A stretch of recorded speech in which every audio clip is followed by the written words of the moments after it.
Secret Raghu గారు, అంటే ఈ మధ్య కాలంలో గతంలో విద్యుత్ ఛార్జీలు ఇంతగా పెంచిన దాఖలాలు కనపడలేదు. ఈ మధ్య కాలంలో వరుసగా 2-3 నెలలకోసారి విద్యుత్ ఛార్జీలు పెంచుతున్నారు, ఇంధన సర్దుబాటు ఛార్జీలు అంటూ పెంచుతున్నారు. మళ్ళీ ఇప్పుడు పెంచేందుకు రంగం సిద్ధమవుతుంది. దీని వెనకాల అసలు కారణం ఏంటి? అంటే క్రమేపీ విద్యుత్ ఛార్జీలు పెంచడం వెనకాల గతంలో ఏదైనా విధాన నిర్ణయాల్లో లోపాలున్నాయంటారా? అంటే ముఖ్యంగా ఇందాక చెప్పినట్టు ఎప్పుడైతే మనం ప్రాజెక్టులు మనము సఫిషియెంట్ ప్రాజెక్టులు తక్కువ ధరకు నిర్మాణానికి అవకాశాలు ఉన్నా సరే, అంటే మన దగ్గర బొగ్గు, నీళ్లు, భూమి అన్ని కూడా లభ్యమవుతున్నాయి. అంటే ఇప్పుడు రామగుండంలో పక్కనే గోదావరి నది పోతుంటది, అక్కడనే బొగ్గు గనులు ఉన్నాయి, భూమి కూడా సఫిషియెంట్ ఉంది. కానీ మనం ప్రాజెక్టు కట్టుకోలేదు. కట్టాల్సిన ప్రాజెక్టు తీసుకుపోయి బీపీఎల్ కంపెనీ వాళ్ళకి ఇచ్చాం. బీపీఎల్ వాళ్ళు 2 ఏళ్లలో కట్టాల్సిన ప్రాజెక్టు 17 ఏళ్ళైనా మొదలు పెట్టలేదు. వాళ్ళు లేట్ చేస్తున్న కొద్దీ దాన్ని క్యాన్సిల్ చేసి మనం టేకప్ చేస్తుంటే ఈ పాటికి 600 మెగావాట్లు వచ్చేది. అట్లనే హిందూజా కంపెనీ 1991లో వాళ్ళు ప్రాజెక్టు మొదలుపెట్టి 2 ఏళ్లలో కట్టాల్సిన ప్రాజెక్టు ఇప్పుడు 20 ఏళ్ళైనా వాళ్ళు కంప్లీట్ చేయలేదు. కంప్లీట్ చేసినాక కూడా వాళ్ళు మన రాష్ట్రానికి ఇస్తారో లేదో తెలియదు. సో మొత్తము ప్రైవేట్ రంగం వైఫల్యంతో మనం ఇప్పుడు బయట మార్కెట్ లో అధిక ధరకు విద్యుత్ కొనుగోలు చేయడం అనేది ప్రధానమైన కారణం. రెండోది మీరు చెప్తున్నట్టు రిలయన్స్, ల్యాంకో లాంటి రాష్ట్ర ప్రభుత్వానికి నష్టం జరిగింది అంటే ఇప్పుడు అదే వస్తున్నాను. ఇప్పుడు ఒక కారణము మార్కెట్ లో అధిక ధర కొనడం, రెండోది విద్యుత్ కొనుగోలు ఖర్చు అనేది. అంటే ఇప్పుడు డిస్ట్రిబ్యూషన్ కంపెనీలు ఒక 100 రూపాయలు వినియోగదారుల నుంచి వసూలు చేస్తే అందులో 85 రూపాయలు విద్యుత్ కొనుగోలుదారులకు అంటే పవర్ ప్రాజెక్టులకు ఇవ్వడం జరుగుతుంది. అంటే విద్యుత్ కొనుగోలు ఖర్చు 85% ఉంటుంది. ఈ విద్యుత్ కొనుగోలు ఖర్చులో కూడా అధిక భాగము ఈ ఫ్యూయల్ కాస్ట్ అంటే ఇంధనం ఖర్చు ఉంటుంది. ఇంధనం ప్రధానంగా మనకి ఇప్పుడు బొగ్గు అనేది, సహజ వాయువు అనేది 2 ప్రధానమైన ఇంధన వనరులు. ఇప్పుడు సహజ వాయువు ధర ఇష్టం వచ్చినట్టు పెంచుకుంటూ పోతున్నారు. అసలు దానికి ఒక శాస్త్రీయత లేదు, ఒక పద్ధతి లేదు, ఎట్లా నిర్ణయాలు జరుగుతాయి అనేది ఎవరికి అర్థం కావట్లేదు. ఎందుకంటే రిలయన్స్ లాంటి సంస్థ ఇప్పుడు మన కృష్ణా గోదావరి బేసిన్ నుంచి గ్యాస్ తీసి మనకు సరఫరా చేయాల్సిన బాధ్యత రిలయన్స్ కంపెనీది. ఆ రిలయన్స్ కంపెనీ వాళ్ళు గ్యాస్ ఉత్పత్తి చేస్తున్నారు. వాళ్ళకి అయిన ఖర్చు వాళ్ళ మాటల్లోనే 1600 రూపాయలు ఒక 1000 క్యూబిక్ మీటర్ల ఖర్చు అవుతుంది. కానీ వాళ్ళకి ఇప్పుడు 10,000 రూపాయలు మనం చెల్లిస్తున్నాం. అంటే దాదాపు 7-8 రెట్లు ఎక్కువ మనం చెల్లిస్తున్నాం. ఇప్పుడు 10,000 వాళ్ళకి సరిపోదట, 30,000 చేయాలనేసి వాళ్ళు డిమాండ్ చేస్తున్నారు. ఇప్పుడు కేంద్ర ప్రభుత్వం ఒక రంగరాజన్ కమిటీ అనేసారు. వాళ్ళు ఇప్పుడు ఒక 22,000 నుంచి 25,000 రూపాయల వరకు ఇవ్వచ్చు అనేసి వాళ్ళు రికమెండేషన్ ఇచ్చారు. ఇది కేంద్ర ప్రభుత్వం ఇప్పుడు ఒప్పుకుంటుంది. దాదాపు ఇది ఒప్పుకున్న తర్వాత అది 1 ఏప్రిల్ 2014 నుంచి ఈ పెరిగిన ధరలు వస్తాయి. మరింత కాదు, మామూలుగా ఊహకంత పెరుగుతుంటాయి. తర్వాత రిలయన్స్ లాంటి సంస్థలు మొదట ఏం చెప్పాయి, మీకు ఎంత గ్యాస్ కావాలో అంత సరఫరా చేస్తాం అనుకుంటే చెప్పారు.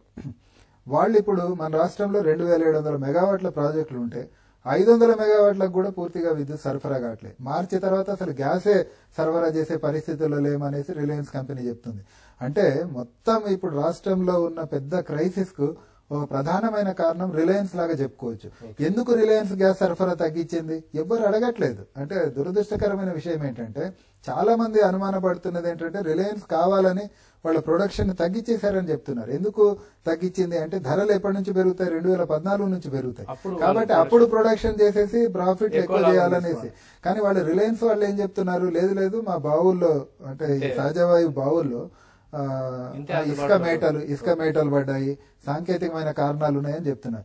మరి ప్రభుత్వాలు పోయి అక్కడ వెరిఫై చేయాలి కదా డెఫినెట్ గా, కానీ ఆ చర్యలు ఎవరు కూడా చేపట్టట్లేదు. ఈ అంశాలన్నిటి దృష్ట్యా అంటే ఈ విద్యుత్ కొరత కారణము ప్రభుత్వంలోని నాయకులు అనుకోవచ్చా లేదంటే అధికారులు అనుకోవచ్చా? అంటే ఇప్పుడు అధికారులు ప్రభుత్వ పాలసీల లోపలనే ఉండి వాళ్ళు పనిచేస్తారు. అంటే మొత్తము సంస్కరణల మోడల్ అంటే 90ల తర్వాత మన దేశం అనేది సంస్కరణ నమూనా అడాప్ట్ చేసింది. ప్రపంచ బ్యాంకు ఇలాంటి బ్యాంకులు చెప్పిన మోడల్ ను మనం అడాప్ట్ చేసుకున్నాం. దీంట్లో ఏంటి, ప్రైవేటు వ్యక్తులకు పెద్దపీట వేయాలనేసి. మిగతా రంగాల సంగతి ఏమో తెలియదు కానీ విద్యుత్ రంగం ఏంటంటే ఇప్పుడు గాలి, నీరు, ఆహారం ఎంత ముఖ్యమో విద్యుత్ కూడా అంత ప్రధాన వస్తువులాగా అయిపోయింది. ఇది లేకుండా మనిషి బతికేటట్టు లేదు. కాబట్టి విద్యుత్ అనే దాన్ని ప్రైవేట్ రంగానికి ఇస్తే ఎంత దుష్పరిణామాలు ఉంటాయి అనేది మొత్తం ప్రపంచమంతా చూసింది. ఒక్క బ్రిటన్ లో ఫెయిల్ కాలేదని చెప్తారు అంతే. సంస్కరణల మోడల్ అనేది బ్రిటన్ లో సక్సెస్ అయిందని చెప్తున్నారు కానీ యాక్చువల్ గా మాకున్న ఇన్ఫర్మేషన్ ప్రకారం బ్రిటన్ లో ఫెయిల్ కాలేదు, దాన్ని సక్సెస్ లాగా చెప్తున్నారు. కానీ ప్రపంచంలో ఎక్కడ కూడా విద్యుత్ రంగంలో చేపట్టిన సంస్కరణలు ఎక్కడ సక్సీడ్ కాలేదు. వినియోగదారుల అవసరాలు, ఉత్పత్తి ఒకటేసారి జరగాల్సిన కోఆర్డినేషన్ ని ప్రైవేట్ రంగం ఎప్పుడైతే వాళ్ళు ట్యాంపర్ చేయడానికి చూస్తారు, దాన్ని కంట్రోల్ చేసే మెకానిజం అనేది మన ఈ దగ్గర సంస్కరణల వెనకాల ప్రైవేట్ సంస్థల తీసుకురావడం వెనకాల అంటే ఉద్దేశం ఏంటి అంటే ప్రైవేటు సంస్థల్ని ప్రోత్సహించేందుకు ప్రభుత్వంలో పెద్దలు గాని ఏ స్థాయిలో అయినా వాళ్ళ హస్తం ఉందంటారా, వాళ్ళకే కంపెనీలు ఉండడం వల్ల ఇటువంటి నిర్ణయాలు ప్రభుత్వం తీసుకుంటున్నారు? అంటే ముఖ్యంగా ప్రైవేట్ వ్యక్తులు చాలా పవర్ఫుల్ అయిపోయారు. అంటే ఒక ఎగ్జాంపుల్ మీకు చెప్తాను. జీవీకే కంపెనీ ఒకటి జేగురుపాడు దగ్గర ఒక ప్రాజెక్ట్ కట్టారు. వాళ్ళు యాక్చువల్ గా జేగురుపాడులో కట్టాల్సిన ప్రాజెక్ట్ ను ఎలక్ట్రిసిటీ బోర్డు కట్టాలి. వాళ్ళు 400 మెగావాట్ల ప్రాజెక్టును 91లో కడతామని నిర్ణయించుకున్నారు. ఎలక్ట్రిసిటీ బోర్డు వాళ్ళు మొత్తం భూమి అక్వైర్ చేయడం కానీ మిగతా పర్మిషన్స్ అన్ని అయిపోయినాయి. 400 మెగావాట్లకు సుమారు 500 కోట్ల ఖర్చు అవుతుందని ఎలక్ట్రిసిటీ బోర్డు అంచనా వేసింది.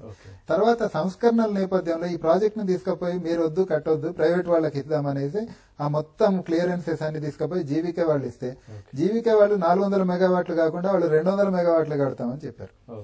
400 మెగావాట్లకు 500 కోట్ల ఖర్చు అయితే 200 మెగావాట్లకు ఎంత అవుతుంది?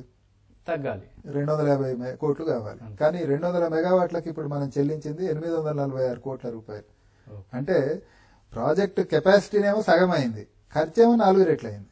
అంటే ఇది ఒక ఎగ్జాంపుల్ కాదు ఇది చెప్పేది. జీవీకే తీసుకోండి, స్పెక్ట్రమ్ తీసుకోండి, ఏ కంపెనీ పేరు తీసుకోండి, వాళ్ళు ప్రాజెక్టు వ్యయాన్ని విపరీతంగా పెంచి పడేశారు. అంటే ఈ విపరీతంగా పెంచేసి వాళ్ళు అసలు ₹1 పెట్టుబడి పెట్టారు. ఇప్పుడు 100 రూపాయల ప్రాజెక్టు ఖర్చు అంటే 200 రూపాయలు చేస్తారు. 200లో 70% అంటే 140 కోట్లు బ్యాంకుల దగ్గర తెచ్చుకుంటారు. బ్యాంకుల దగ్గర తెచ్చుకొని 100 కోట్లతో ప్రాజెక్ట్ నిర్మాణం అయిపోతుంది. అంటే వాళ్ళు ఒక్క పైసా పెట్టకుండా 40 కోట్లు వాళ్ళు ప్రధానంగా జేబులోకి పోతుంది. కానీ వినియోగదారులకు వచ్చేసరికి 200 కోట్ల మీద మనం ఇప్పుడు డబ్బులు కడుతూ ఉండాలి. రఘు, ఇటువంటి పరిస్థితే కొనసాగితే భవిష్యత్తులో రాష్ట్రంలో పేద ప్రజలు విద్యుత్ వాడుకునే అవకాశం ఉందా? అసలు విద్యుత్ చూస్తే షాక్ కొట్టే పరిస్థితి తలెత్తుతుంది. అంటే ఇప్పుడు గవర్నమెంట్ ఇప్పుడు జెన్కో వైపు చూస్తున్నట్టు డెఫినెట్ గా కనబడుతుంది. ఇప్పుడు మనకు 3 ప్రాజెక్టులు 800 మెగావాట్లై, 3 2400 మెగావాట్లై. అంటే ఇప్పుడు కేటీపీఎస్ లో ఒకటి, విజయవాడ దగ్గర ఒకటి, కృష్ణపట్నం దగ్గర ఒకటి, 2400. అంటే 2400 ఇవ్వడం మంచిదే, కానీ ఇంకా పెద్ద ఎత్తున ప్రోత్సాహం రావాలి.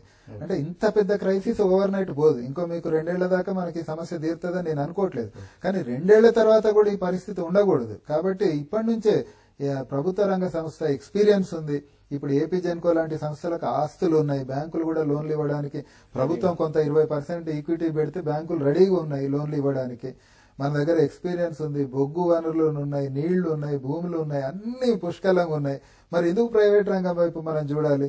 ఏమైనా సమస్య ఇచ్చినా ప్రభుత్వ రంగ సంస్థలు అయితే కొంత ఓపిక పడతాయి, డబ్బులు ఇవ్వకున్నా సరే వాళ్ళు ఓపిక పట్టి ఉంటారు. కానీ ప్రైవేట్ రంగం అట్లా కాదు.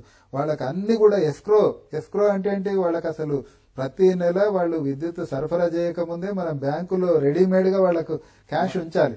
వాళ్ళు సరఫరా చేసిన దానికన్నా ఒక 20-30% అధిక డబ్బు బ్యాంకుల్లో పెట్టాలి. ఇన్ని కండిషన్స్ ప్రైవేటు వాళ్ళకి ఇచ్చి ఇంత పెద్ద ఎత్తున ప్రోత్సాహం ఇవ్వాల్సిన అవసరం లేదు. ప్రభుత్వ రంగంలోనే ఇట్లా అభివృద్ధి చేస్తే విద్యుత్ రంగంలో సమస్యలు అనేవి పెద్ద అధిగమించడం కష్టంగా. ఓకే, థ్యాంక్ యూ రావు గారు చర్చలో పాల్గొన్నందుకు. ఇది ఇవాళ ఓపెన్ సీక్రెట్. రేపు మరో ఓపెన్ సీక్రెట్ లో కలుద్దాం. Stay tune to TV5.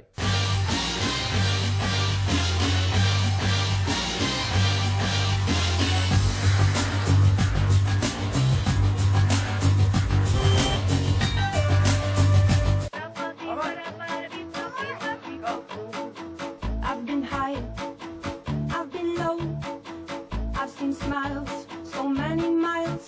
I've seen faces, so many places. Tú no sabes, la gente caught.